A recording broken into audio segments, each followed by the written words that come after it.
The gospel writer says that God loved the world. It's in John chapter 3, verse 16. And he sent Jesus to save it, verse 17. God's vision is to restore the world to the state it was in before the fall. Jesus is his missionary. Exactly when or how Jesus realized that this was his purpose is widely debated. Let's just say that he knew what to do. His early attempts at verbalizing his ideas were not well received, but he did find a few who would listen to him, and little by little, more and more people began to understand what he was talking about. In time, large crowds began to follow him. He did speak to a Samaritan woman at a well and a Roman centurion, among others, but mostly he spoke to Jews like himself. It is widely agreed that Paul was one of the first to write about Jesus' ministry. Paul is known for bringing the gospel to people outside the Jewish community.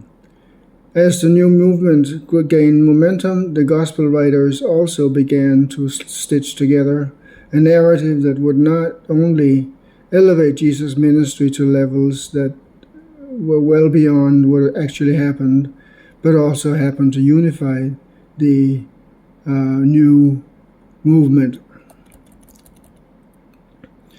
The Jews had this idea that they were the chosen people of God and the only ones who would escape the fire of hell.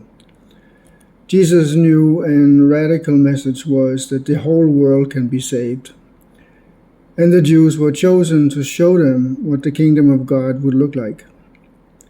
The only problem was that the Jews kept behaving so much like the rest of the world that they weren't much of an example to follow.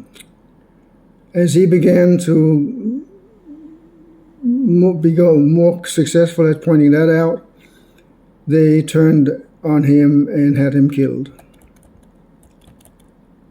If you turn on the news on any given day or paid attention in history class, I'm sure war or other armed conflicts will appear prominently in the headlines.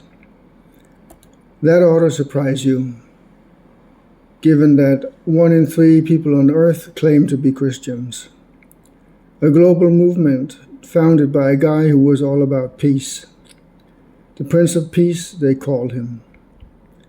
Thousands of preachers have preached that same message for thousands of years already. Everybody should know that by now.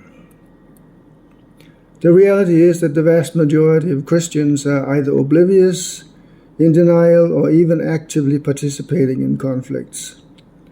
The most disturbing part is when Christians turn on other Christians. So, preaching has not worked that well. Some modern-day writers are suggesting that the only way to save the world is to adopt an attitude of being, to demonstrate with our own example what it means to be followers of Christ, to love one another. Let's go do that.